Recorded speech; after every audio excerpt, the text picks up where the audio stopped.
দেশের সাধারণ মানুষের চিকিৎসা সেবা পাওয়ার শেষ ভরসাস্থল ঢাকা মেডিকেল।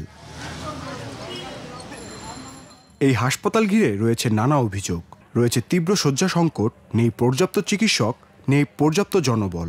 এই সীমাবদ্ধতার মধ্যেও হাসপাতালটি জনসাধারণ মানুষের আস্থার প্রতীক হয়ে উঠেছে। এখানে যে ট্রলি বাণিজ্য চলে, এই ট্রলি বাণিজ্যর এগুলোর পিছনে এবং নেপথ্যে কারা আছে এগুলো খুঁজে বের করতে হবে। আমি একটু আগে একজনের সাথে কথা বললাম, উনি বললো ভাই আমি 500 টাকা দিছি, এরপর আমি ট্রলি পাইছি। এটা কেন হবে? একটা সরকারি হসপিটালে ট্রলি বাণিজ্য কেন থাকবে? এত বড় ঢাকা মেডিকেলের জায়গায় নাকি 30টা মাত্র ট্রলি আছে। এত বড় মেডিকেলে 30টা ট্রলি কিভাবে থাকে? আমরা ওয়ার্ড ইনচার্জের কাছে গেলাম, ওয়ার্ড ইনচার্জ নাই, ওনার রুম তালামারা। ওনার নিচে যে আছে সে নাকি হজে গেছে। এখন যার কাছে জিজ্ঞেস করি সে বলতেছে এটা আমার দায়িত্ব না, এটা অন্যজনের দায়িত্ব। একজন আরেকজনের ঘাড়ে চাপায় দিচ্ছে। এত বড় প্রতিষ্ঠানে এত বড় অব্যবস্থাপনা কিভাবে? একটা ওয়ার্ডে ফ্যান আছে মেবি 10 থেকে 12টা ফ্যান, এর ভিতরে 2টা ফ্যান নষ্ট। ওয়াশরুমের অবস্থা প্রচণ্ড বাজে, ওয়াশরুমে লাইট নাই, ওয়াশরুম অপরিষ্কার। এখন একটা রুগী যদি হসপিটালে এসে হাইজিনিক মেনটেনটা না করে তাহলে রুগীটা কিভাবে সুস্থ হবে? তাহলে তো রুগী এখান থেকে বাসাই সেফ। মানে কিছুই পায়নি এবং ডাক্তারও ঠিক মতন পাওয়া যায় না। অন্তত 100 বার অন্তত আইসি ধরি নার্সের দ্বারা যায়, হিটারলাই যায়, হিটারলাই যায়, আসতেছি আয়াম এরম হয়েছে মানে বহুত কথা বলে। তো মন চাইলে একবার আসে।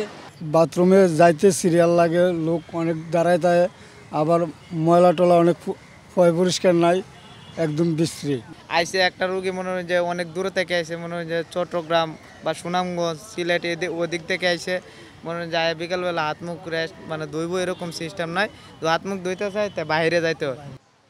যে কোনো রোগী এই হাসপাতালে পৌঁছতে পারলে চিকিৎসা সেবা পাবেন এমনটাই মনে করেন। আর তাই রাজধানী সহ দেশের বিভিন্ন জায়গা থেকে প্রতিদিন বহু রোগী ছুটে আসেন এই হাসপাতালে।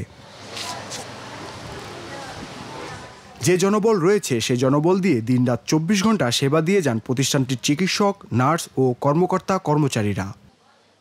সরকারি চাকরি জীবনে জয়েনিং দেওয়ার পর থেকে আসলে আগে যেরকম ছিল তার থেকে আমি বেটার দেখছি। কারণ আমি যখন নার্সিং করেছি স্টুডেন্ট লাইফ থেকে, তখন দেখতেছি যে অনেক মেডিসিন কিনতে হতো, অনেক কিছু করতে হতো, কিন্তু এখন আসলে ওরকম করে মেডিসিন কিনতে হয় না।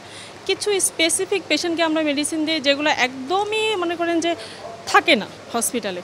আমরা আসলে কষ্ট করি অনেক, কারণ হচ্ছে আমরা 3 শিফটে ডিউটি করি, বিশেষ করে ডাক্তার নার্স যারা আছে আর কি। কারণ আমাদের যদি বেড থাকে 100টা তাহলে পেশেন্ট থাকে 200-300 এরকম করে পেশেন্ট থাকে। তো সেক্ষেত্রে আমাদের দেখা যাচ্ছে যে অবভিয়াসলি চাপ থেকেই যায়, অনেক চাপ থাকে যা বলার মতো না।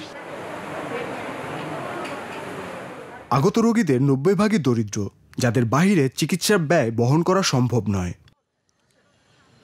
নানান অভিযোগ ও অনুযোগের পরেও সবার আস্থার স্থল ঢাকা মেডিকেল কলেজ। কর্তৃপক্ষ বলছেন যদি সরকার কর্তৃক পর্যাপ্ত জনবল ও সরঞ্জামাদি পাওয়া যায় তাহলে সেবার মান তারা নিশ্চিত করতে পারবেন। মোস্তফা সজল, নেক্সাস টেলিভিশন, ঢাকা।